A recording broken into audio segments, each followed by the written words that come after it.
Grateful. Hi, this is Arnold Mangioli for Grateful, Ready, Open, Willing. It's a pleasure to be here with you today. Fred Lloyd Cochran tells a story of Christmas time and the rush on Michigan Avenue in Chicago, how he happened to look up at one moment and saw across a panoramic colored sky, just so beautiful, a flight of geese going by, and how purely magnificent it was. And he talked about how nearby where he was standing there was a bag lady, and she had also stopped and was looking up at the geese against the beautifully colored sunset.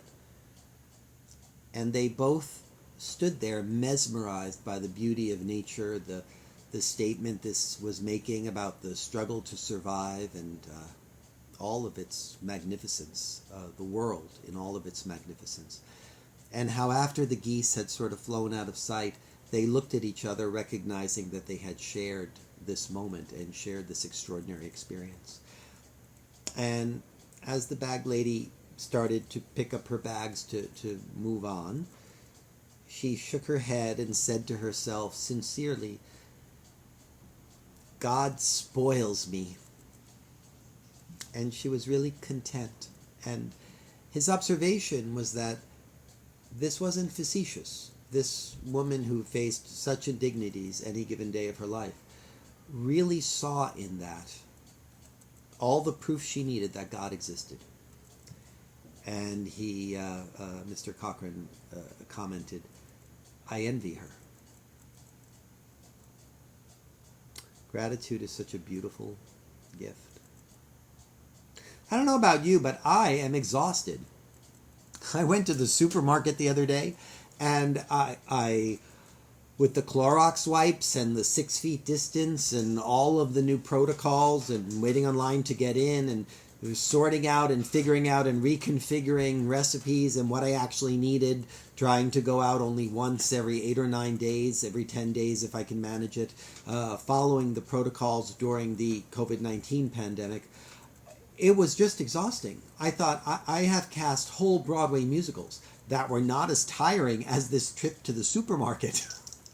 And it was pretty fascinating to notice that, because in the midst of that feeling of, oh my God, this simple task is just suddenly exhausting, I realized that there was so much to be grateful for. The supermarket, for example. The food supply, for example. Food, for example. Those workers who in the midst of all of this are coming to work and stocking the shelves and ringing the registers. Those people about whom there were arguments a year ago, were they actually worth $15 an hour? Yeah, they're worth $15 an hour. Yeah. We all are. You know who else is worth $15 an hour? Actors. Actors who get paid $100 for a 29-hour reading. It'd be nice if they were brought up to $15 an hour, and if that were the minimum wage, and if everybody could share in some of that. We're not talking billionaires. We're talking a somewhat living wage. It's fair. Fair is good.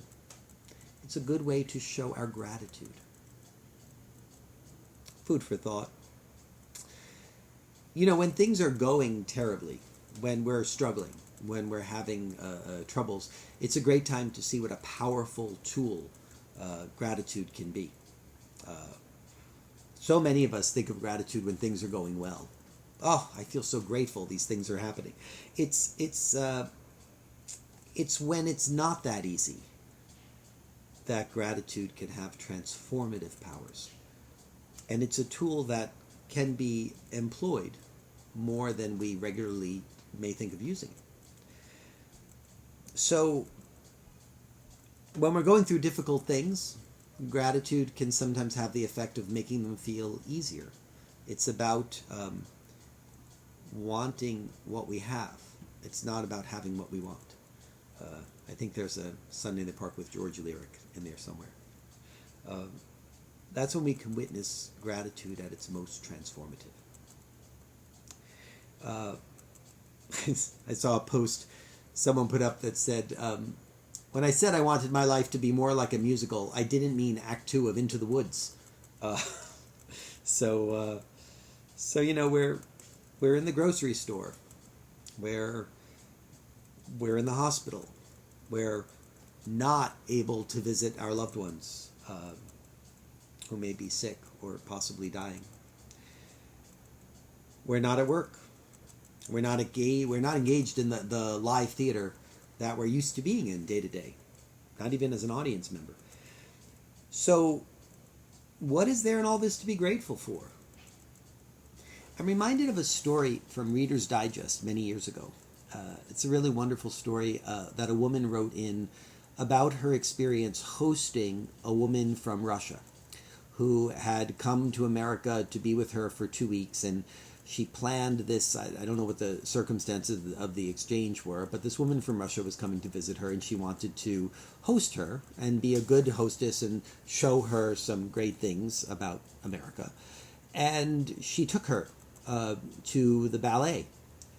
And the woman was very put off and said to her, in Russia we have Bolshoi ballet, best ballet in the world. And she took her to the opera. And the woman said, in Russia we have best opera in the world. This is nothing. And it seemed like it was not going well. The woman was not able to impress her friend and was not able to do anything that seemed to reach her or excite her in any way. And then one evening on their way home, she said she needed to stop at the grocery store, and her Russian guest kind of shrugged, like, sure, whatever you need to do.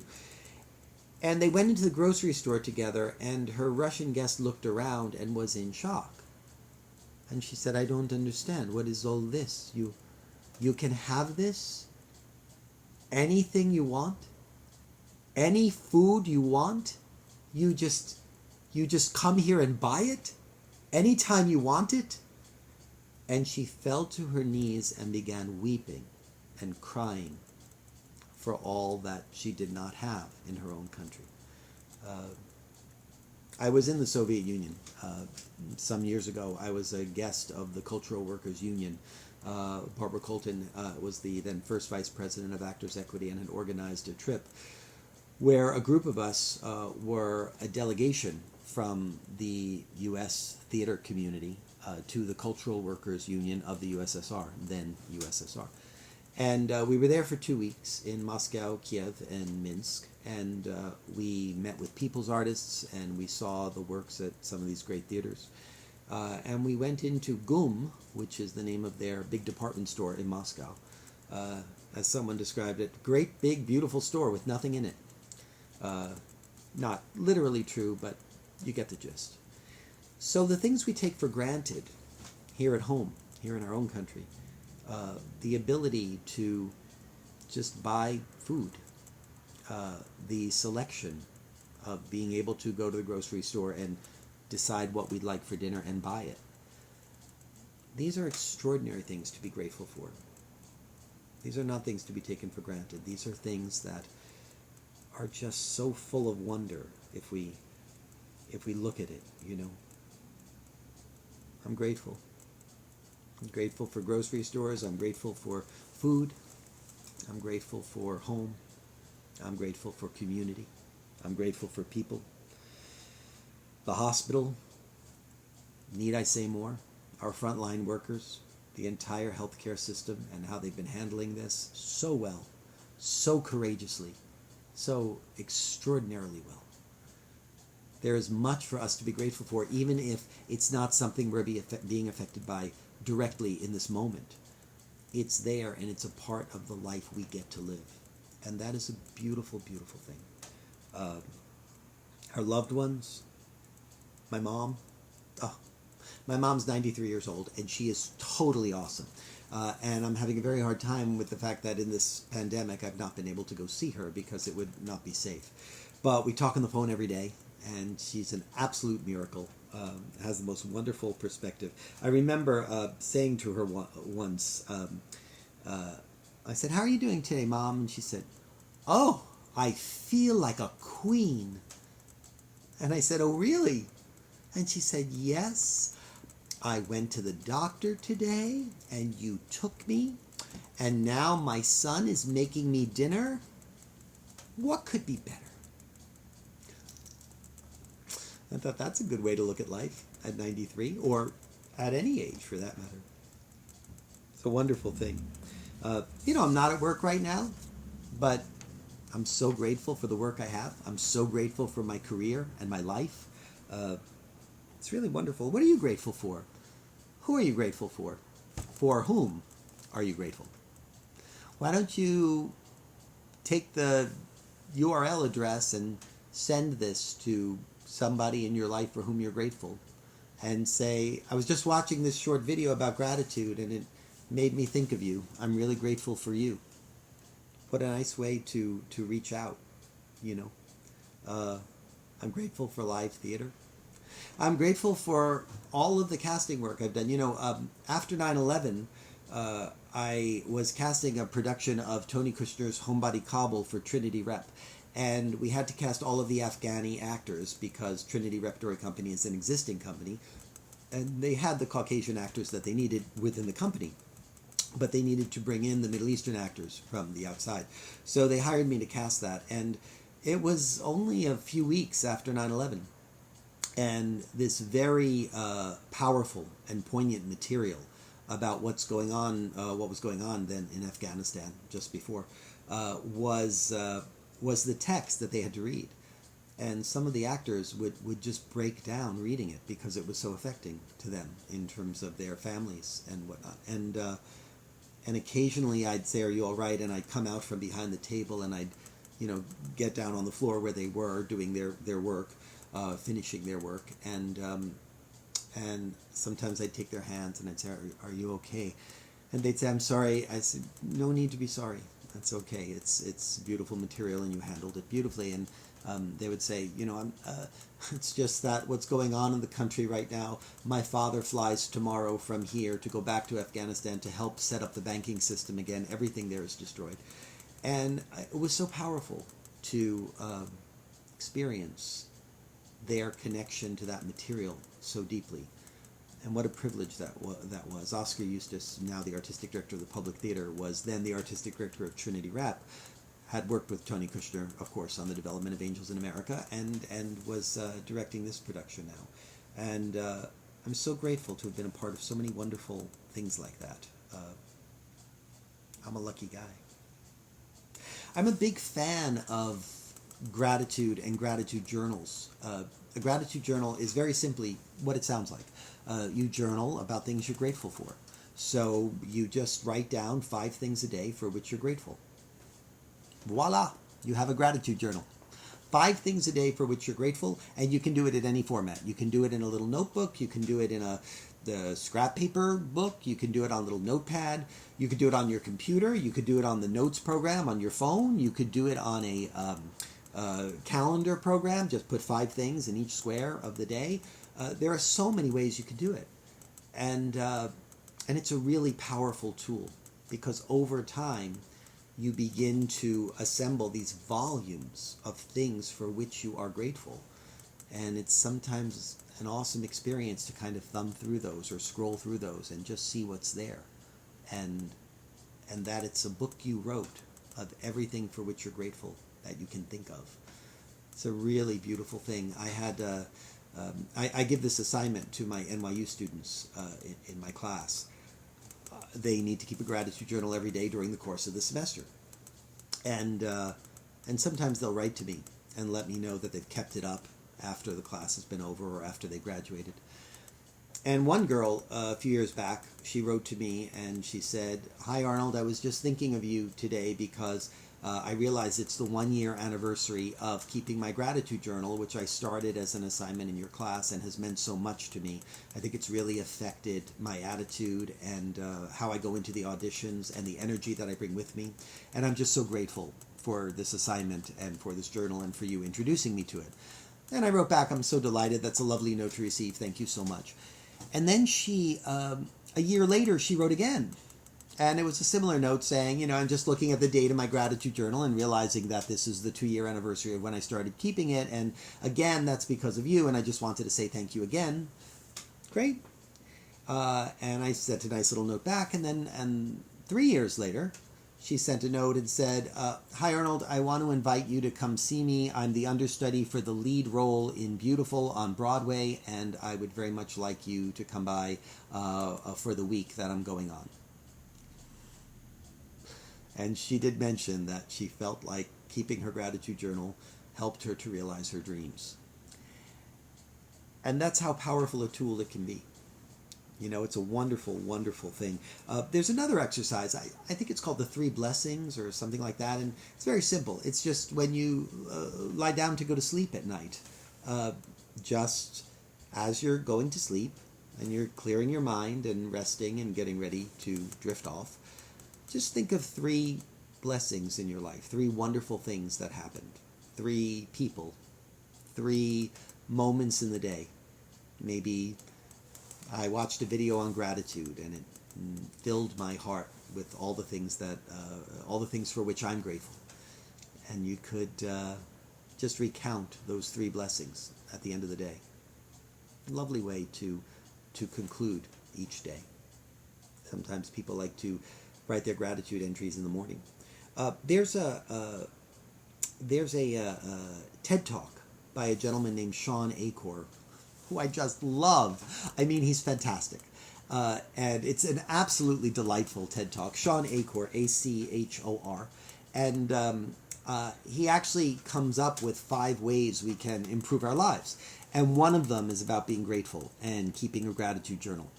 And I actually did what he suggested to do for 30 days, which there were 5 aspects to it, one of which was gratitude. And I have a blog post. If you search Sean Achor's name at Live the Questions Now, you'll see. I have a blog post about my taking his prescription for a program to improve one's life. And it really worked for me. It really was quite an uplift. But one of the things, the reason I bring it up is one of the things he says in his TED Talk is, with your gratitude journal, don't ever repeat anything. And it's interesting because people sometimes would ask me, is it okay to repeat things in your gratitude journal? And I would usually say, I think that's fine because, I'm grateful for Mom every day, and she could be on that list for me every single day. But in fact, Sean Achor says, don't do that. Don't repeat, because the exercise is really about training the mind to see new things all the time for which to be grateful. And that made sense to me. I also learned a little while ago about the idea of it not being just a list, that you can actually write a sentence about it. So instead of just writing things I'm grateful for, Mom, purple pens, my wonderful partner, my beautiful apartment, my life in the theater. You actually write something a little more descriptive that brings you more in touch with exactly what about it you're grateful for. My mom who lives with such grace and compassion and humility that constantly inspires me. Purple pens, which give me such great delight because I write in them all the time, and everybody at the office knows when something is my handwriting. Write a little something more so that you experience more of what you're grateful for about it. And I thought that was kind of a wonderful idea too. That was from another video I watched. I'm sorry, I can't remember. I watch everything I can find on gratitude and readiness and openness and willingness, because those are really important things to me. And there's more than that, but that's just a good foundation. Say thank you. Ways to say thank you. How do we say thank you to someone? Can we send an email each day thanking someone for something they did in our lives and some way they affected us for which we are grateful? Can we do that? Would we like to? There are so many possibilities in terms of new ways to say thank you. I'm learning to say thank you at the supermarket and at the pharmacy with a mask on, because during this world pandemic, we're wearing a mask when we go out in public. And I'm learning. I'm learning what that's like, to smile with my eyes and to communicate more sincerely and to speak through a mask, which for someone of the timbre of my voice when you cover over, kind of thing. It really is hard to understand me through a mask. So I'm learning to speak more clearly through a mask because saying thank you is very important in those situations to me. And I want to make sure I communicate that. So finding new ways to say thank you all the time, really valuable. I'm a big believer in gratitude journals. I'm even more of a big believer in gratitude rampages. Let's have a gratitude rampage. Let's just write everywhere what we're grateful for and write it on post-it notes and stick them up all over the house and just see them everywhere we go. Things that delight us and for which we are grateful and that are really beautiful about our lives and people who've touched our lives for whom we're grateful. Let's write their names everywhere. Let's make artworks of all their names. Let's email them all. Let's have a rampage of gratitude. Why not? From gratitude, grace can visit more easily. Okay. This is Arnold Mangioli for Grateful, Ready, Open, Willing, and I'm grateful that you spent this time with me. Have a beautiful day. We'll see you again. Bye.